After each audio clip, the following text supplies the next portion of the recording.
material que nós preparamos para ministrar esse curso. Na primeira página da nossa apostila, nós vamos ver a respeito da estrutura da Bíblia. Tá? A Bíblia, no seu Antigo Testamento, ela está dividida em Pentateuco, livros históricos, poéticos e proféticos. Sendo que os livros proféticos são divididos entre profetas maiores e os profetas menores. Tá? Nessa matéria de hoje, que nós iniciamos a nossa primeira aula dessa matéria, estaremos falando a respeito do Pentateuco, que são os livros da lei. O Pentateuco é conhecido como a Torá para os judeus. Gravem isso. O Pentateuco é conhecido como a Torá para os judeus, que é o livro da lei. É o número 2, o Pentateuco, essa aí. É conhecido como o livro da lei, o Pentateuco, que é composto pelos livros de Gênesis, Êxodo, Levítico, Números e Deuteronômio. Nessa sequência estão escritos os livros na ordenação da nossa Bíblia protestante. Tá? Então vamos lá. Aqui um material que eu trago para vocês também, esse slide, vem nos trazer a seguinte informação. Por que chamamos de Pentateuco? Quando vocês observarem a palavra penta, é relacionado ao número 5. Então vamos lá. Pentateucos, 5 de alguma coisa. E Deus quer dizer rolos, volumes ou livros. Dessa forma, quando você faz a junção das duas palavras gregas, penta e teucos, você tem o conjunto que compõe 5 rolos, 5 livros. Lembrando que, por que rolos? Os livros bíblicos eram escritos em rolos, pergaminhos, rolos de papiro. Então, o Pentateuco vem designar 5 livros. O termo Pentateuco é utilizado para se referir aos primeiros 5 livros da Bíblia. E já trazemos outra informação. Escritos por Moisés. Segundo a tradução judaica, atribui-se a Moisés a autoria desses primeiros 5 livros da Bíblia. Ok? Atribui-se a Moisés a autoria dos primeiros 5 livros da Bíblia. Conhecido pelos judeus como a Torá, podemos ser ainda chamado como livro da lei. Ok? Note que após cada página da apostila de vocês vão ter um verso, lembrando, que é justamente útil para vocês fazerem as suas anotações. Tá? É até mais fácil porque aí cada apostila de vocês vai ter as anotações referentes à matéria. Tá bom? Então vamos seguir. Vamos lá. Eu trago aqui um quadro informativo com algumas colunas que vão falar os livros, respectivo significado em grego, respectivo nome em hebraico, respectivo significado em hebraico, informações gerais e autoria. O autor do primeiro livro da Bíblia Sagrada é Moisés, por volta do ano de 1500 a 1400 a.C. E o último é João, por volta de 95 depois de Cristo. Então, o primeiro livro da Bíblia, escrito por Moisés. O último livro da Bíblia, escrito por João, durante um período de aproximadamente 1600 anos, para que a Bíblia, então, como nós temos, pudesse ser estudada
palavra Bereshit no começo do livro de Gênesis. Ao invés de princípio, vai estar lá Bereshit. Quando se trata do significado em hebraico de cada um desses livros, os primeiros versículos é que se dá o nome do livro. E é isso que nós vamos ver. Gênesis significa em grego, origem significa em hebraico, nomenclatura em hebraico, Bereshit significa em hebraico no princípio, ou princípio. Tá? Êxodo. Abra sua Bíblia em Êxodo 1:1. Êxodo, capítulo 1, versículo 1. Êxodo, capítulo 1, versículo 1. Olha só. Estes são os nomes dos filhos de Israel, que entraram no Egito com Jacó, cada um entrou com a sua casa. Tá? Êxodo, capítulo 1, versículo de número 1. Êxodo quer dizer o livro da saída, que é quando eles saíram do Egito.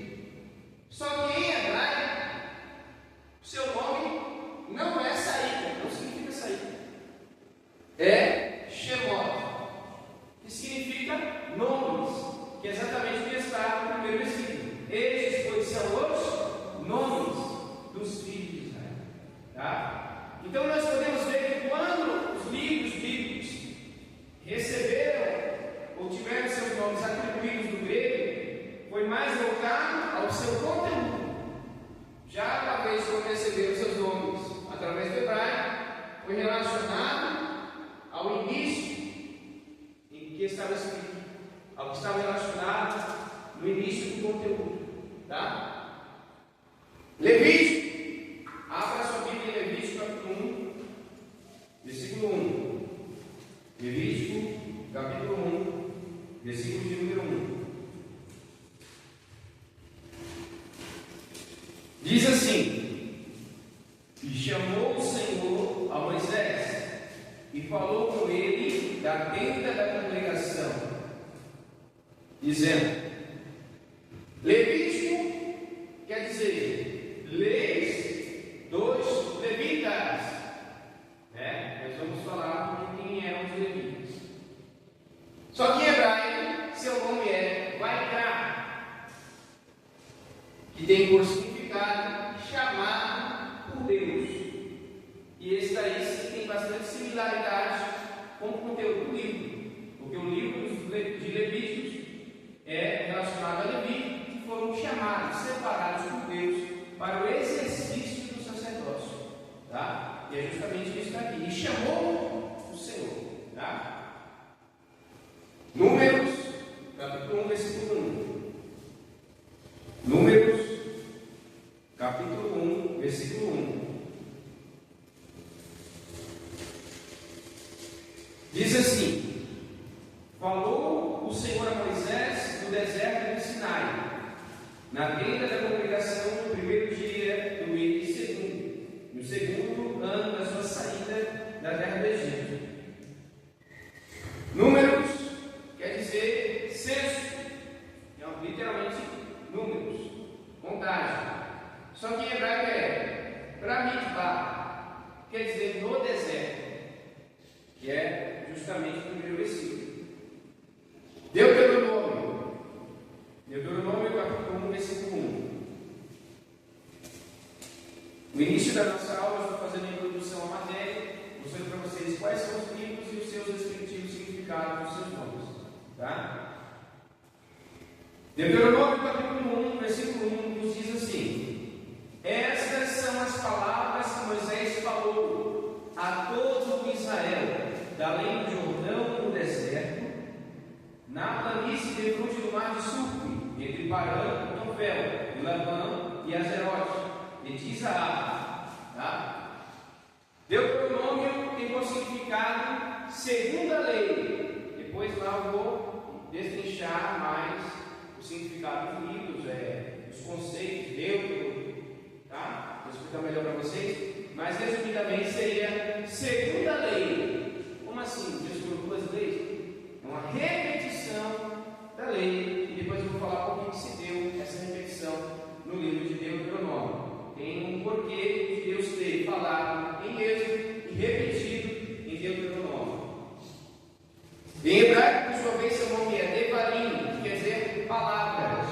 pois diz no primeiro versículo: essas são as palavras. Então é um livro das palavras de Deus, onde o Senhor se utiliza da vida de Moisés para estar repetindo a lei para o povo de Israel. Informações gerais, né? Seus nomes em hebraico derivam-se das primeiras palavras encontradas no início do livro, e a autoria é de Moisés. Moisés é conhecido como o autor do Pentateuco. Então vamos lá. Introdução ao livro do Pentateuco. Vamos entender o seguinte aqui primeiro. A Bíblia, ela vai do Éden até novamente o Éden. Quando Deus cria o homem, ele o cria ali no final do capítulo 1, começo do capítulo 2. Deus então ele cria um jardim, coloca o homem nesse jardim. Havia um jardim no Éden, certo?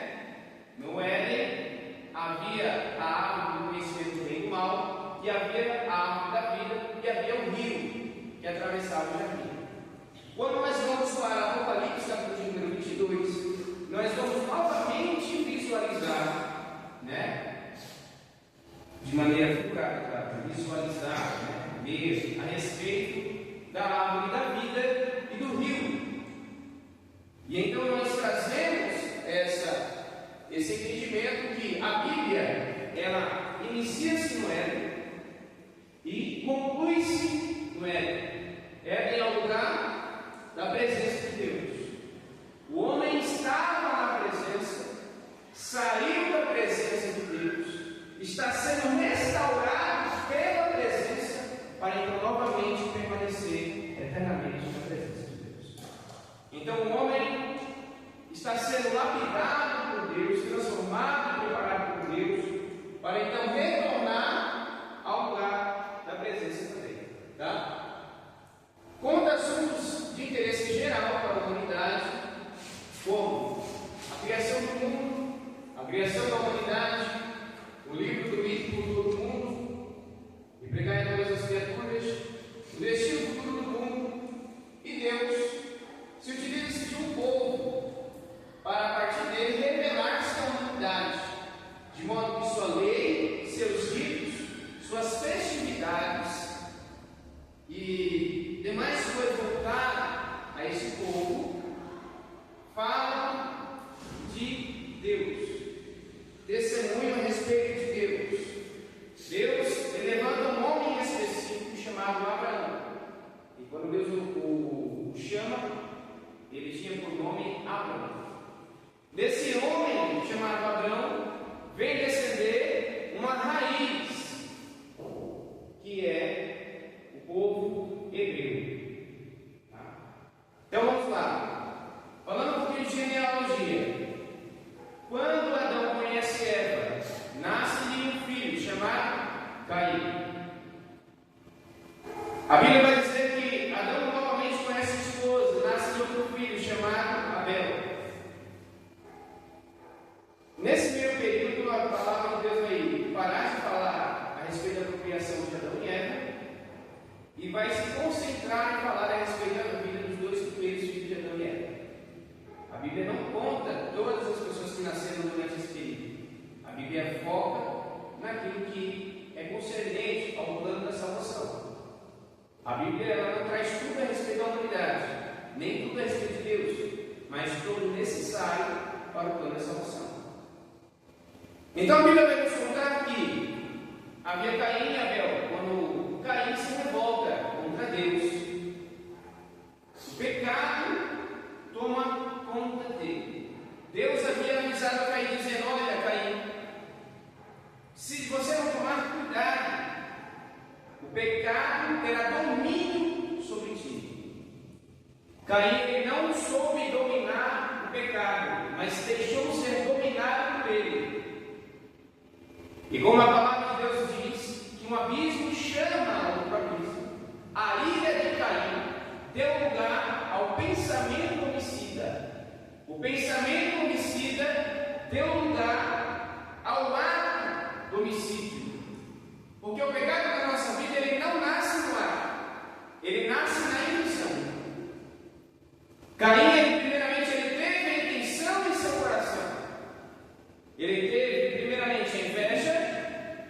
deixou a inveja se transformar em ira, deixou a ira se transformar em ódio, deixou o ódio se transformar em plano e deixou o seu plano ser consumado. Ele não cortou. Quando Caim então consuma o seu plano com o seu irmão para o matar, a Bíblia vai dizer que ocorre o primeiro homicídio, o primeiro delito contra a vida. Abel é morto pela mão do seu próprio irmão. A primeira tragédia familiar da história. Quando Abel morre, passa-se alguns anos, Caim é lançado como peregrino errante sobre a terra para viver longe de seus pais. E seus pais novamente voltam a se relacionar e nasce então outro filho. Abra sua Bíblia em Gênesis capítulo de número 5. Gênesis capítulo de número 5. Olha só como diz aqui a palavra. Em Gênesis capítulo de número 5, vai nos dizer, a partir do versículo de número 1, o seguinte: este é o livro das gerações de Adão. No dia em que Deus criou o homem, a semelhança de Deus o fez. Macho e fêmea os criou, e os abençoou, e chamou o seu nome Adão, no dia em que foram criados. E Adão viveu 130 anos, e gerou um filho à sua semelhança, conforme a sua imagem, e chamou o seu nome Sete. Você pode notar que no capítulo 5 fala que Deus criou o homem, Deus criou a mulher, e dá um salto na história dizendo do nascimento de Sete. Porque o propósito não era contar toda a história, era contar a partir do momento que foi o nascimento de Sete. E por que o nascimento de Sete foi tão importante?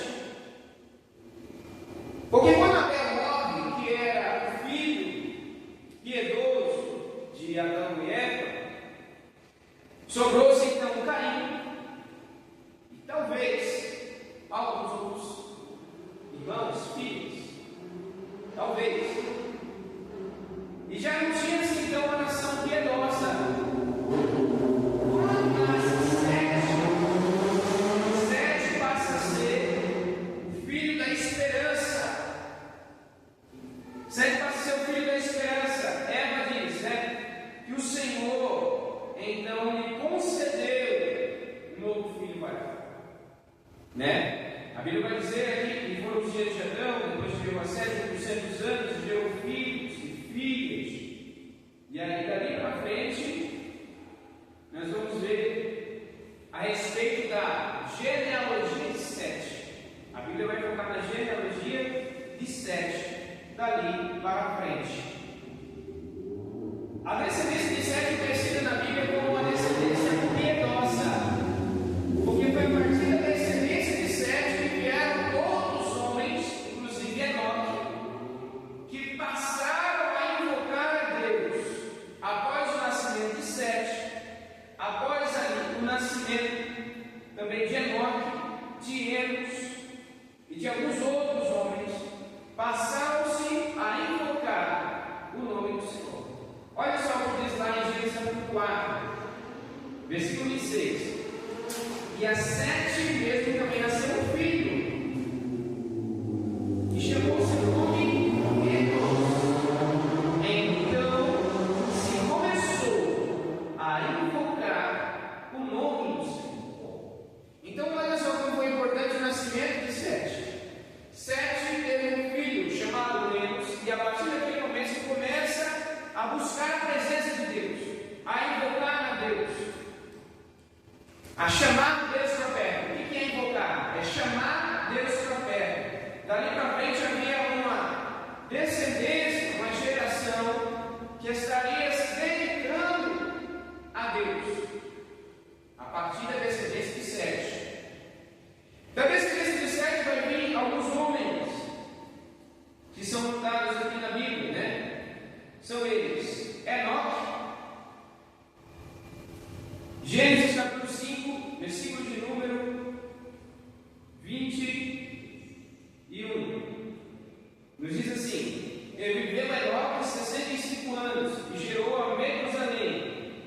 E andou Enoque com Deus, depois que gerou a Metusalém, 300 anos, e gerou filhos e filhas, e foram todos os dias de Enoque, 365 anos, e andou Enoque com Deus, e não se viu mais, porquanto Deus para si tomou. Você percebe que a descendência piedosa nasce Sete, que é o filho da esperança. Ela recebe como esperança, como filho dado por Deus, em troca da perda de Abel. Certo? Então nasce Enos, começa a invocar. Olha que coisa interessante que eu peguei.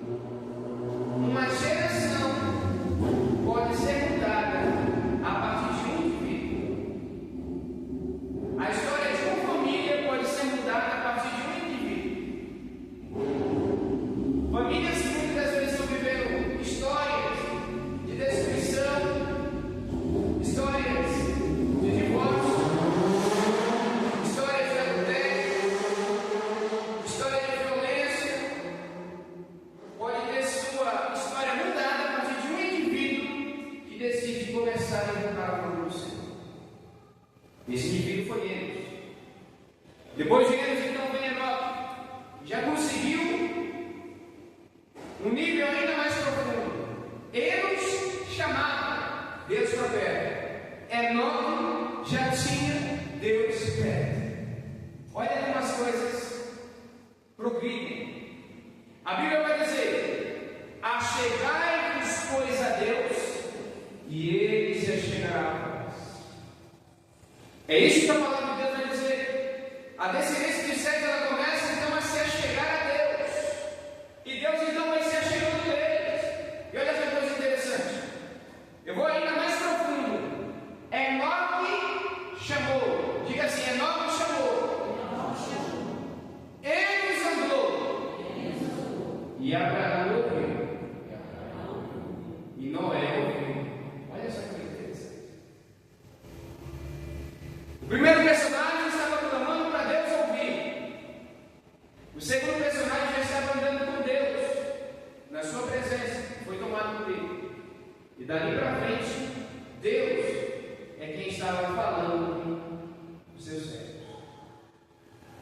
Quando a gente se dispõe a chamar e falar com Deus, chega a hora que Deus se dispõe a falar conosco. E aí nós precisamos ouvir a sua voz. Olha só que coisa interessante. Então vamos lá. Abaixo eu trago para vocês algumas passagens, poucas passagens, tá? Que se referem a Jesus Cristo no Pentateuco.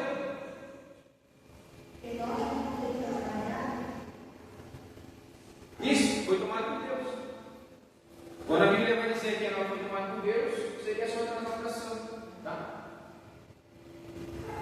Eu vou fazer um questionamento e logo uma afirmação. A Bíblia, na sua completude, ela fala de Jesus? Sim. E nós vamos ver agora a Bíblia falando de Jesus nos primeiros 5 livros dela. Jesus, ele aparece em cada livro da Bíblia. Nós conseguimos enxergar isso de uma maneira mais aprofundada quando nós passamos a estudar a tipologia bíblica.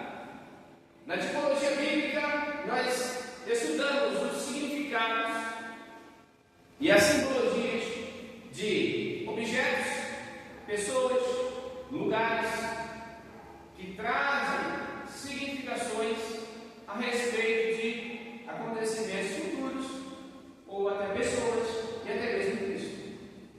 E dentro aqui dos primeiros livros da Bíblia, eu trouxe algumas passagens. Abra sua Bíblia em Gênesis, capítulo 3, versículo 15. Gênesis, capítulo 3, versículo de número 15. Alguém poderia ler essa passagem em minha alta voz, por gentileza? E porém inimizade entre ti e a mulher, e entre a tua semente e a sua semente. Esta te ferirá a cabeça, e tu lhe ferirás o calcanhar. Você percebe aí uma situação posta entre a descendência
havia algum outro lugar onde eles poderiam ser salvos? Havia alguma ilha, um outro barco, um bote? Não. Havia apenas a arca. De maneira que a palavra vai dizer que quando eles descem da arca, quantas almas foram conservadas vivas? 8. Noé, os 3 filhos de Noé e as suas respectivas esposas. 8 almas. A Bíblia vai dizer. Então apenas na arca havia salvação. Dessa maneira nós entendemos que a arca também ela traz uma simbologia a respeito de Cristo. Apenas em Cristo encontra-se salvação. Muitas das vezes o ambiente em que Cristo está pode não ser o mais, como é que posso falar, agradável. Mas no que concerne a nossa salvação é sempre o mais seguro. O que eu digo a respeito disso? Eles passaram alguns meses dentro da arca, aproximadamente 6 meses dentro da arca. Aqueles animais tinham que fazer suas necessidades dentro da arca. Agora você imagina, animais de diversas espécies, já após o pecado, os animais também já haviam sido corrompidos. Eu acredito que devia ser uma situação bem complicada gerenciar tudo aquilo. Acredito que em alguns momentos, alguns deles podem ter pensado em sair da arca, ou então pelo menos estavam bem estressados por estar lá dentro. Mas todavia eles viram que apenas dentro da arca tinha salvação. E aí nós trazemos aqui o entendimento que Cristo é a nossa arca. E nós somos o Noé pregando, anunciando que Noé era o pregoeiro da justiça. Noé era o obreiro. Noé era aquele que anunciava, ele não era bem entendido, bem recebido, mas anunciava, mas acreditava com base em uma palavra. Nunca havia havido chuva. Então era um evento totalmente extraordinário. O que é extraordinário? Fora do comum. Chover já era fora do comum. Agora imagine chover ao ponto de alagar o mundo. Imagina o camarada chegar aqui na igreja hoje e falar assim: pessoal, Deus me deu um sonho. E Deus me deu um sonho que vai chover tanto sobre a terra que o pico mais alto de Guarulhos vai ficar debaixo de água. Imagina só. Seria fácil você acreditar nisso? Não. Mas o camarada teve fé.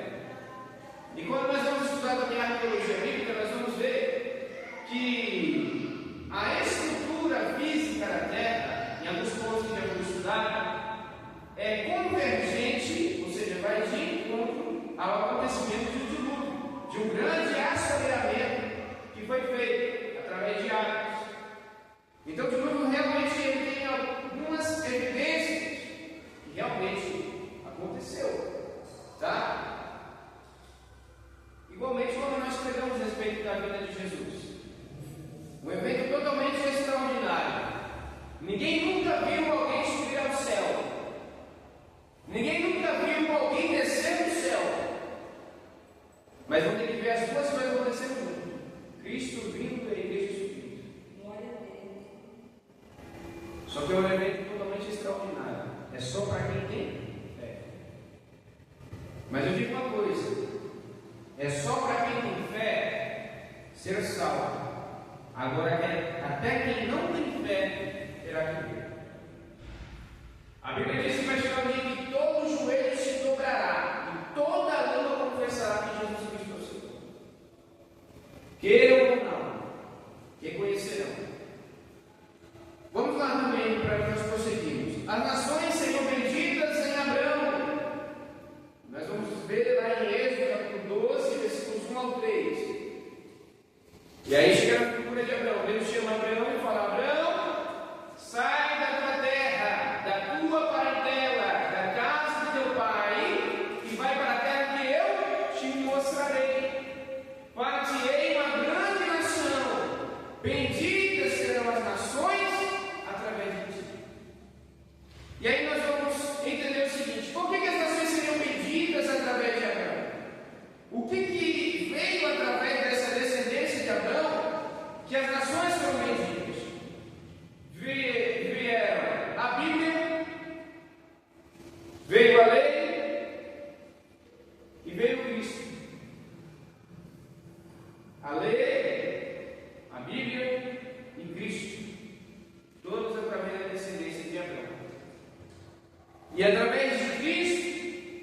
nos veio a graça, concedida a todos, independentemente da sua nação. Então, dessa forma, todas as nações são benditas em Abraão, de maneira que a Bíblia vai dizer que não há filho de Abraão aquele que o é da carne, mas assim aquele que o é da fé, do Espírito. Dessa forma, todas as nações que creem em Cristo são benditas em Abraão, herdeiros da promessa. Tá? Gênesis 14, do 18 ao 20, vai falar a respeito de um homem chamado Melquisedeque. A Bíblia vai dizer que ele era rei de Salém. Ele era rei de paz e justiça. Esse Melquisedeque, lá em Hebreus capítulo de número 7, vai dizer que ele é a figura de Jesus. Como assim? Ele, sem genealogia, sem princípio, sem fim, sacerdote e rei. Jesus, ele é o princípio, ele é o fim, ele é o sacerdote e ele é o rei. E Jesus ainda vai mais além, ele é o sacerdote e ele é o fé. Ele é o rei e também é o servo. Nós vamos ver também a figura de Jesus através também de Isaac e do Cordeiro. Eu coloquei Isaac e o Cordeiro pelo seguinte motivo. Nós vamos ver Deus falando com Abraão. Depois de tanta espera para um filho, se não me falha a memória, cerca de 23 anos esperando por um filho, aproximadamente, depois eu posso recapitular, de 23 a 30 anos esperando por um filho. Quando esse filho finalmente chega, passa seu tempo, o menino cresce, fica bonito, aquela coisa gostosa. O chamego do pai, Deus fala para ele falar: Abraão, dá-me o teu filho, o teu único filho, a quem tu amas. Abraão é o pai que ia dar o seu unigênito, a quem ele amava, ele entregar a Deus. Abraão, naquele momento ali, ele tipifica a pessoa de Deus, entregando o seu único filho. Por que Jesus ele é unigênito? O unigênito, o único filho, que é a essência do Pai. Nós somos filhos por adoção, como diz em Efésios. Tá? Em Efésios nós vamos encontrar lá que nós somos filhos por adoção, somos adotados. Pedro também vai falar a respeito disso. Mas Cristo é o filho unigênito. Abraão vai ter que oferecer o seu único filho, a quem ele amava. E Isaac, no ato desse sacrifício, ele toma a figura de Cristo, porque quem carregava a lenha, quem carregava o madeiro, naquele momento para o sacrifício? Isaac. Isaac é que estava carregando a lenha. E Abraão estava levando o quê? O cutelo para imolar o seu próprio filho.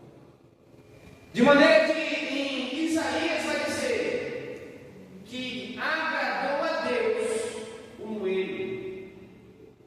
Deus estava sacrificando a Cristo através dos seus exatores. Era uma obra de Deus e não uma obra do mundo. Mas nós vamos ver que Deus ele dá livramento a Isaac. Quando Isaac está questionando seu pai, dizendo: Pai, está aqui a lenha, está aqui o fogo, mas aonde está o cordeiro? Abraão responde ao seu filho: Deus proverá para seu cordeiro.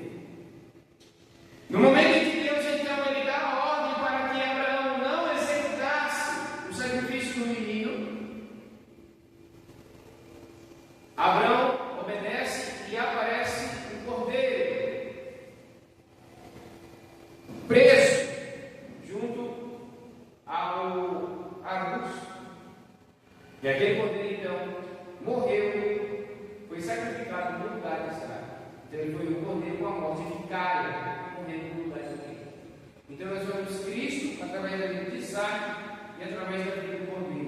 Cristo é o Cordeiro de Deus que tira o pecado do mundo, que Deus mesmo providenciou para si. E em Êxodo capítulo 3, versículos 21 ao 22, eu vou seguir mais rapidamente, enxergamos a Cristo na vida de Moisés como o libertador. Você vai ver um paralelo bem legal na vida de Moisés. Vamos lá, vamos pensar junto. Quando Moisés nasce, estava havendo um governo ímpio, correto? Quando Jesus nasce, estava havendo um governo ímpio também. Quando era Moisés, governo de Faraó, Ramsés, estava governando e sendo legislador sobre o povo hebreu. Quando Jesus nasce, estava Herodes, debaixo da tutela do Império Romano, sob César. Também sendo legislador, cobrando altos impostos do povo judeu. Depois eu explico para vocês a diferença entre hebreu e judeu. Vamos lá. Quando Jesus nasce, qual era a ordem de Faraó? Matar todos os meninos que nascessem. Quando Moisés nasce, qual era a ordem de Faraó? Matar todos os meninos que nascessem. Quando Jesus nasce, qual era a ordem de Herodes? Matar todos os meninos que nascessem. Olha só que coisa interessante. Moisés é guardado por Deus, ainda criança, para ser o libertador. Jesus é guardado também por Deus, ainda criança, para ser o libertador, mas não apenas de Israel, mas de todo mundo, também ficou. Olha que coisas maravilhosas como essa. Moisés ele passa um período no deserto, Cristo passa um período no deserto. Mas são diversas características que tem entre os dois. E depois, os dois são utilizados como líderes espirituais para a libertação de um povo. Então nós vemos através da vida de Moisés a pessoa de Cristo simbolizada como sendo o libertador. Há uma profecia bíblica que já se cumpriu, que diz: virá um profeta semelhante a ti, porém maior que ti, e a este ouvirão. Uma profecia de Moisés. Moisés é um profeta que será semelhante a ti, porém maior que ti, e a este ouvirão.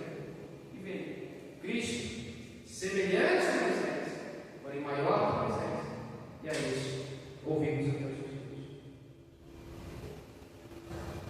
Em Êxodo capítulo 12, nós também vemos a pessoa de Cristo através do Cordeiro Pascal. O Cordeiro Pascal é o Cordeiro do sacrifício, que era oferecido na ocasião da Páscoa no mês de Abib, no dia 14 do mês de Abib, que é o primeiro mês do calendário hebreu, que seria janeiro. No dia 14 de janeiro, eles comemoravam a Páscoa durante um período de 7 dias. Então, ali havia o Cordeiro Pascal, que é o Cordeiro do livramento, o Cordeiro da libertação, o Cordeiro que quando ele morre, nós somos libertos. Quando seu sangue é derramado, nós somos libertos. Pelas suas pisaduras, fomos sarados. O castigo que nos traz a paz estava sobre ele. Quando esse Cordeiro morre, o povo hebreu foi liberto.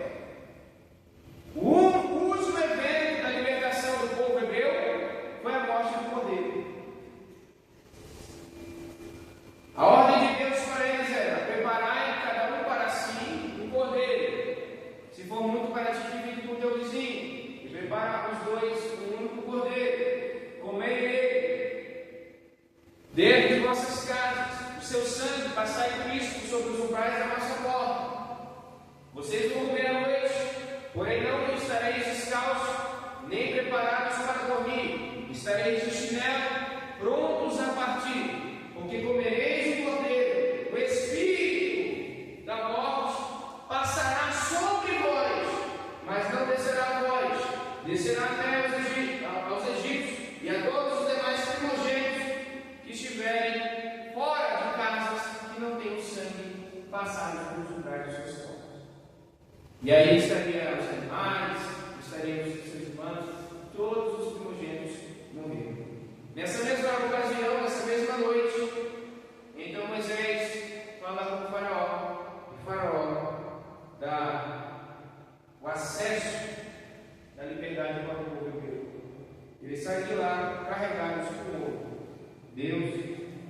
estava livrando o seu povo daquela mesma coisa. Olha só. E isso vai ser confirmado em 1 Coríntios, capítulo 5, versículo 7. Abra sua Bíblia em 1 Coríntios, capítulo 5, versículo 7.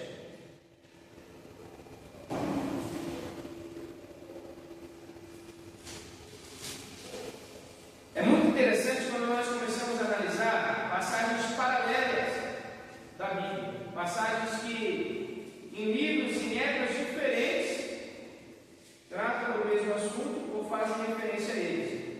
E essa daqui é uma passagem bem interessante, 1 Coríntios 5, 7. 1 Coríntios capítulo 5, versículo 7 nos diz assim: Alimpai-vos, pois, do fermento velho, para que sejais uma nova massa, assim como estáis sem fermento, porque Cristo, nossa Páscoa, foi sacrificado por nós. Está vendo? Alimpai-vos do fermento velho, para que sejais uma nova massa, assim como estáis sem fermento, porque Cristo, nossa Páscoa, foi sacrificado por nós. Cristo é a nossa Páscoa. Por que Deus precisava de sacrifício animal? Então vamos lá. A Bíblia vai dizer para nós que qual é o salário do pecado? Mas o dom gratuito é a vida eterna. Então vamos lá. Vamos falar um pouquinho dos atributos de Deus. Deus é amor. Deus é justiça. Né? São dois atributos que eu quero falar. O amor de Deus não pode jamais anular a sua justiça. E a justiça de Deus nunca anula o seu amor. E a terceira coisa é a paciência de Deus nunca acaba. Olha essa aqui coisa interessante. Como é que você, pleno nessas três qualidades, consegue exercê-los? Como é que Deus consegue exercer paciência, justiça e amor juntamente? A sua justiça pede condenação. O seu amor pede perdão. A sua paciência pede tempo. E como que Deus administra isso? O pecado, ele sempre gera consequência. E essa consequência gera uma dívida. Essa consequência é a dívida com Deus. O pecado, ele infringe a santidade de Deus, o caráter de Deus. Se Deus concedesse para mim e para você perdão, sem sacrifício, sem pagamento, ele não seria justo. Por que você pode ser salvo com um pecado talvez pela população maior que o meu, e eu posso ser salvo talvez com um pecado menor que o seu, porque não é pela nossa justiça, pela justiça dele. O que o povo não entende, nós não entendemos, é que o nosso pecado foi lançado sobre ele para que a justiça dele fosse lançada sobre nós. Quando Deus olha para nós, ele enxerga a justiça de seu filho e não o nosso pecado. E aí, vamos lá. Deus então não, digamos assim, não podia dar perdão sem que houvesse um pagamento. A Bíblia vai dizer em Hebreus que todas as coisas são santificadas através do sangue. E sem derramamento do sangue não há purificação dos pecados. Hebreus capítulo número 9. Então, por que especificamente sangue de animais? Aí eu vou entrar na parte de tipologia bíblica. Deus estava ensinando de maneira didática ao seu povo que o pecado traz uma consequência. Essa consequência é a morte. Só que Deus iria matar uma pessoa em específico toda vez que ela pecasse? Não. Então Deus estabeleceu leis sacerdotais de sacrifício. E para cada tipo de pecado havia um tipo de sacrifício a ser oferecido. E sabe como que era oferecido o sacrifício? A pessoa que estava oferecendo aquele sacrifício pegava o animal. E olha que coisa interessante que eu vou falar aqui para vocês agora. Antes de falar isso de como era oferecido. O pobre, que não tinha muito, poderia oferecer bolinhas ou pombas. Olha que coisa interessante, meu Deus. E aquele que já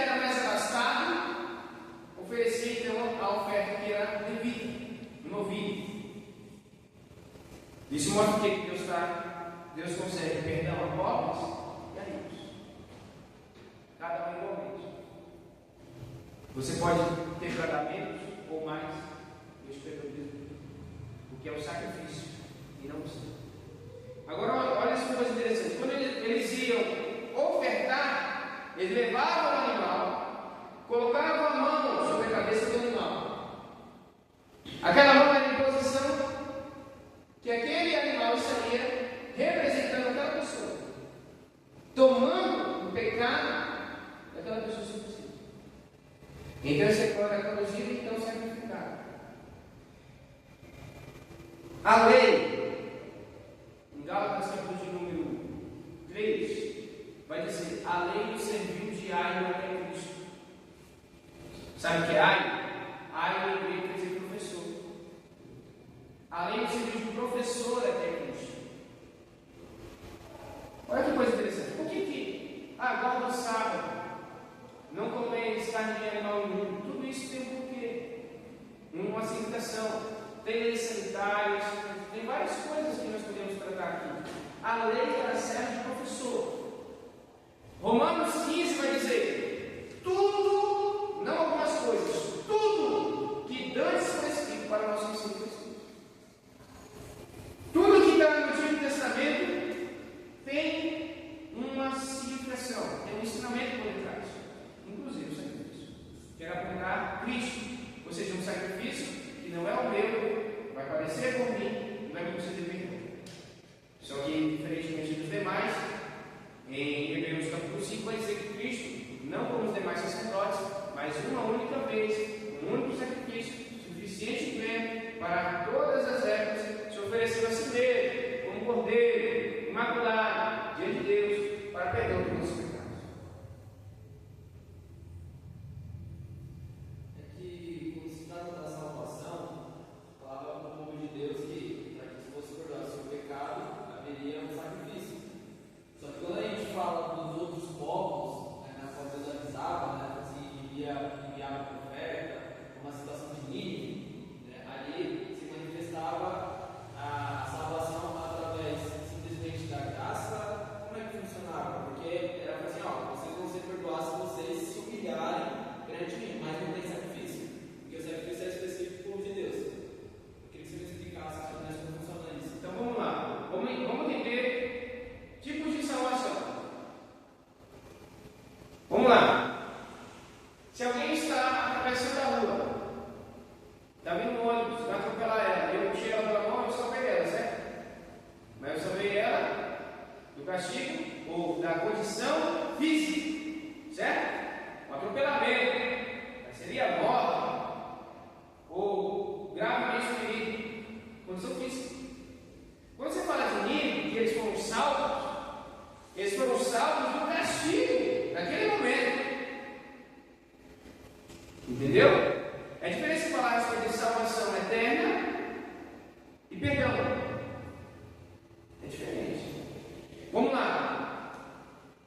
O que a palavra de Deus fala assim? Se meu povo se chama pelo meu nome, se humilhar, orar, se arrepender dos seus pecados, buscar a minha face, então Deus, o rei do céu, perdoarei os seus pecados, aleluia, a sua terra. Ele está falando de sará presente. Ele está falando. Deus está falando assim: a gente buscar ele não ser próspero nessa terra. Sabe que é diferente uma coisa você ser salvo, perdoado por Deus, de um castigo que Deus fala assim: põe tua casa em ordem ou morrerás. Aí você vai lá com a sua casa em ordem, e aí você não morre. Deus te deu um livramento, mas não salvação eterna. Agora, como se trata de salvação eterna, eles tinham que se converter a Deus. Não era algo pontual, de quem se arrependeu e Deus abrandou o castigo, como Deus diz lá em Jeremias 18. E Jeremias 18 diz assim: e será que no dia em que eu falar contra uma nação que vou destruir, que vou assolar, que vou castigar, e será que se essa nação se arrepender dos seus pecados, então me arrependerei do mal que tentaram fazer? Deus está falando de se arrepender do mal que tentaram fazer no presente. Mas se daqui para frente eles não se converterem a Deus,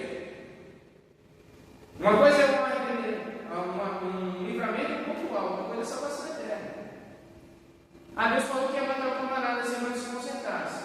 O camarada vai lá e se conserta. Deus tem misericórdia para com ele e o livra. Ó, por 3 dias você vai morrer. O camarada se conserta com Deus, passa a volta da presença e depois se desvia. Deus livrou ele.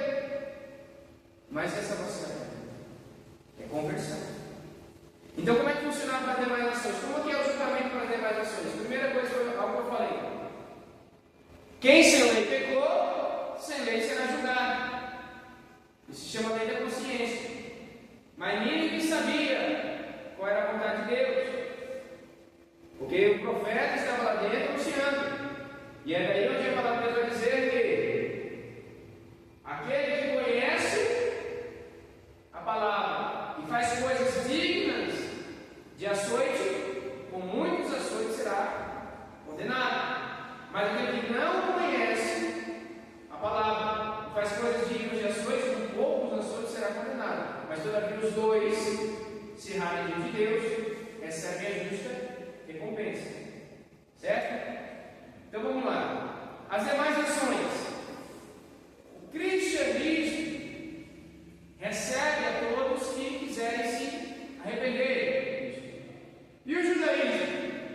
Quando nós lemos aqui os primeiros 5 livros da Bíblia, nós vamos encontrar leis que dizem: se o estrangeiro que está dentro das tuas portas quiser participar da Páscoa contigo, seja ele circuncidado primeiro, e então terá direito de participar da Páscoa contigo. E como é que funciona conosco? Se o ímpio quiser participar da Santa Ceia contigo, terá de se batizar primeiro, então participará da Santa Ceia contigo. Não tem similaridade? Quisesse participar das promessas, tinha que se converter. Quisesse ter um livramento pontual, esse arrependimento pontual. Deu para entender? Legal? Então, a promessa estava com quem, pessoal? Estava com o povo hebreu. E ela está aqui para se estender para as demais nações. Nós vemos várias ações de graça na Bíblia, pessoal. Não é só no Novo Testamento. Depois que você começa a estudar, você começa a ler a Bíblia, você fala: meu, a graça já estava no Antigo Testamento. Em alguns pontos. Irmãos, Agar, egípcia, se voltava contra seu senhor, sua senhora. Ismael, maldoso, mas todavia tinha uma promessa. O que aconteceu quando Ismael clamou a Deus? A Bíblia vai dizer que Deus ouviu a voz do menino. Por quê? A Bíblia diz assim: todo aquele que se invocar, oração. Todo aquele que busca o Senhor, Deus está ouvindo. A pessoa que é pecadora, não tem temor de Deus, mas no dia da sua vida ela está passando por um momento desesperado, ela clama a Deus, ela se quebranta diante de Deus. Deus tem graça e misericórdia para a pessoa, ouve a oração daquela pessoa, até mesmo responde a oração daquela pessoa. Mas isso não significa que Deus salvou. Quando as pessoas nós encontramos que oram a Deus, Deus responde, Deus faz, mas você vai olhar para a pessoa não se converte. Tem testemunho, mas não tem transformação. É a graça de Deus operando. A Bíblia vai dizer que o sol está sobre todos, a chuva é sobre todos, a graça está para todo mundo. Agora, e a salvação? Salvação que crer, se arrepender e se converter. Entendeu? Você vai ver que Judas ele recebeu o poder, ele expulsou o demônio, ele curou, ele andou lado a lado com Cristo, ele estava na mesa por diversas vezes, mas estava salvo. Então, livramento, as pessoas confundem resultado pessoal com aprovação de Deus. Nem todo resultado pessoal significa aprovação de Deus. Às vezes a pessoa consegue conquistas, mas não está sendo aprovado. A aprovação de Deus, você anda em obediência. Resultado pessoal, Deus permite você conquistar coisas grandes, mesmo Por quê? Vamos lá. A Bíblia vai dizer assim, vai ter uma formiga a obra preguiçoso. Um pouco cruza nos braços, um pouco dormindo até mais tarde, certamente virá sobre ti a pobreza, como um ladrão, de repente. É um princípio bíblico. Agora, o que a Bíblia diz? A Bíblia diz que aquele que se aplica, aquele que trabalha, aquele que estuda, prospera. Aquele que segue princípios de honrar pai e mãe, prospera. Isso se aplica só a cristão? Não. É o caráter de Deus. Não havia religião. É o caráter de Deus. Quando você tem atitudes que agradam o caráter de Deus, você flui. Tem pessoas que respeitam mais pai e mãe do que cristãos. Que honram mais pai e mãe do que cristãos. E prosperam mais do que cristãos. Entendeu? Só que isso não significa que são aprovados por Deus. Por conta da sua boa obra. Porque salvação é crer, se arrepender e se converter. Principalmente crer. Comece a crer. Então, como é que Deus salvar os demais povos?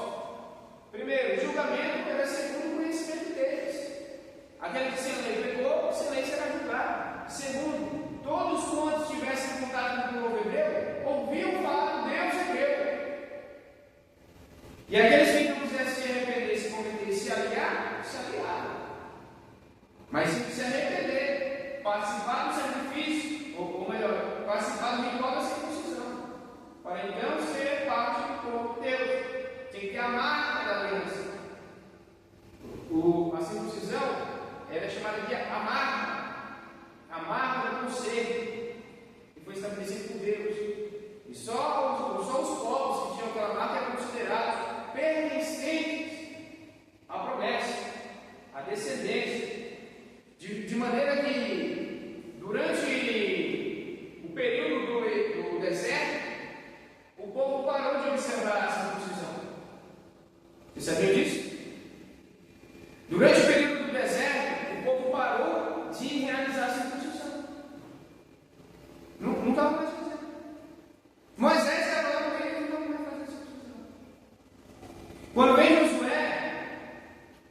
Josué capítulo 5, vocês vão encontrar um texto que vai falar dos homens que tiveram que participar da circuncisão, porque eles não estavam mais observando a circuncisão. E então, Josué estava trazendo novamente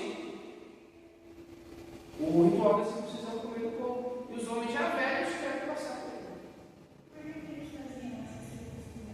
A circuncisão era o seguinte: você vai encontrar ela em Gênesis capítulo de número 17.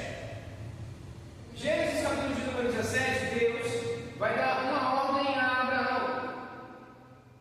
E a ordem é o seguinte: que todo menino, a partir de 8 dias, seria circuncidado. E a circuncisão era o sinal, guarde essa palavra, sinal da aliança. Uma sinalização.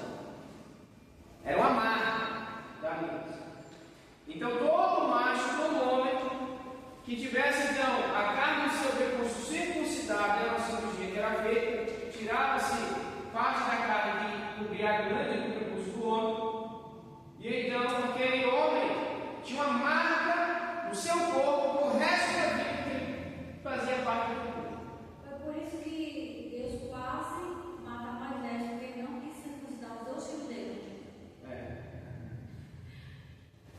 E o povo de Deus, durante a travessia do deserto, não fez isso. Agora vamos sentir o espiritual? Se converter dói.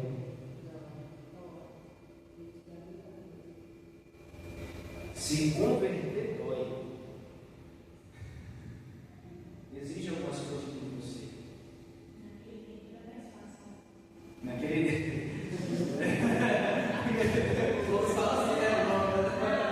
Eu prefiro a graça. Eu prefiro a graça. Mas andando no sentido espiritual, pessoal, se converter dói. E olha, pessoal, quando eles quiserem colocar a sua vida diante de Deus, né? Eles tiverem que voltar e praticar o que Deus havia ordenado. E é assim na nossa vida também. Quer colocar a sua vida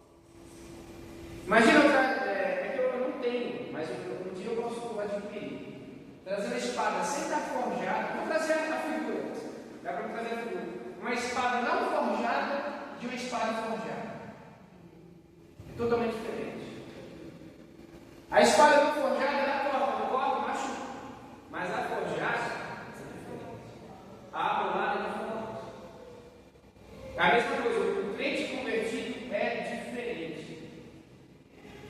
O crente se permite ser lapidado por Deus é diferente. Dói, mas lá na frente tem resultado grande. Em Levítico nós vamos ver, continuando aqui em Êxodo, que a gente acabou abrindo bastante o leque aí. Então vamos lá. Êxodo 16:4. O pão do céu, o maná. O povo estava com fome no deserto. O que Deus manda? O maná. O que era o maná? O maná era uma semente que eles coziam, faziam pão. E quando esse pão, olha que coisa interessante aqui. Quando esse pão cai do céu, sabe o que ele diz assim? Este é o pão dos deuses. Esse é o pão do céu. Olha só. No começo, né? Quando caiu, eles falaram, esse é o pão do céu. Eles queriam até pegar mais para guardar todo dia. E não podia. Sabe o que significa isso? Deus dá a cada dia o pão nosso. O pão nosso, cada dia que está hoje. Deus está falando assim, ei, fica tranquilo. O seu de amanhã eu já preparei. Não vou preparar, mas o seu de amanhã eu já preparei. E eu já tinha dado a ordem que eu venho no dia. Não precisa se preocupar. Quando eles guardaram, aconteceu. E olha essa coisa interessante. Só que depois que passa o tempo, sabe o que eles falam assim? Desprezível é esse pão. Vocês já leram essa passagem? Quando passa o tempo, eles comendo o mesmo pão, eles falam assim, ó, desprezível é esse pão, que saudade eu tenho das cebolas e pepinos do Egito. Lá comíamos carne. Olha só que coisa. É daí que eu falo assim, as bênçãos que te alcançam, elas têm valor de acordo com a sua visão. Porque talvez aquilo que você está reclamando hoje, no princípio, quando Deus te deu, era total bênção. Deus, obrigado, que trabalho maravilhoso, estou feliz, coisa boa. Agora é só miséria. Senhor, minha casa, Senhor, tanto que eu tenho pela minha casa, pelo meu carro, para nós, carro bonito, carro velho, casa velha. A verdade é, o valor daquilo que você tem é definido pelos seus olhos. Aquilo que você tem hoje, aquilo que eu tenho hoje, talvez seja o sonho de alguém. Tá? Então, como é que Cristo é representado? Lá em João 6, do 47 ao 51, o próprio Cristo vai afirmar: eu sou o pão vivo que desceu do céu. Vossos pais comeram o pão de Moisés no deserto e morreram. Mas aquele que comer e beber do meu sangue, esse tem parte em mim, e eu ressuscitarei. Jesus faz essa afirmação, que ele era o pão do céu, vindo do Pai, que sacia a minha tua fome. Só que além de fome nós temos sede. E aí nós vamos ver lá em Êxodo, do 17, versículo 6, que Moisés ele fere uma rocha, e a rocha ferida concede água. Jesus é a rocha ferida, que quando foi ferida concedeu refrigério para nós. E ainda mais, Jesus disse: aquele que tiver sede, venha até mim e beba da água da vida. E essa água da vida fará fluir uma fonte com rios a jorrar para a vida eterna. Jesus traz então a fonte da água. Jesus fala para a mulher samaritana: mulher, se você soubesse quem é o que fala contigo, tu lhe pedirias, e ele te daria água. No Levítico nós vamos ver então Jesus através das ofertas da expiação do sacrifício, através dos sumos sacerdotes que ofereciam sacrifícios. Em Números nós vamos ver Jesus através da serpente de bronze. Essa serpente de bronze era citada em João, no capítulo de número 3. Abra João capítulo número 3. João 3, e aqui nesse slide que eu vou concluir já, vou demorar. João 3, versículo de número 14. Diz assim: e como Moisés levantou a serpente no deserto, assim importa que o Filho do Homem seja levantado. Então essa serpente de bronze foi levantada por Moisés, foi levantada num momento em que havia uma praga enviada por quem? Por Deus, por conta do pecado do povo. As serpentes estavam, as víboras, a praga das víboras estavam picando o povo, atacando o povo. E o povo estava morrendo. Moisés ora a Deus. E Deus dá uma direção para Moisés: Moisés, faça uma serpente de metal. Ergue ela, e há de ser que todo aquele que for mordido pela víbora, ao olhar para a serpente de metal, não morrerá. É o que diz a palavra. A serpente vai representar o pecado, atingindo a minha tua vida, contaminando a minha você. E se não for Cristo, morremos. Mas toda vez que nós recorremos a Ele, encontramos graça, encontramos perdão, encontramos misericórdia e encontramos vida em Cristo. Ele está representado pela serpente de bronze. E Deuteronômio, a profecia que eu citei, 18 e 19, o profeta que seria levantado, semelhante a Moisés, porém maior que Moisés, e a este ouviria. Ok? Então, pessoal, essa foi a nossa aula de hoje. Ok? Quero agradecer você que está assistindo esse vídeo. Deus abençoe grandemente a sua vida. Nós somos da Faculdade CETAAD, Núcleo Cumbica, Rua Apiador, Segundo Tenente Ari Pereira de Lima.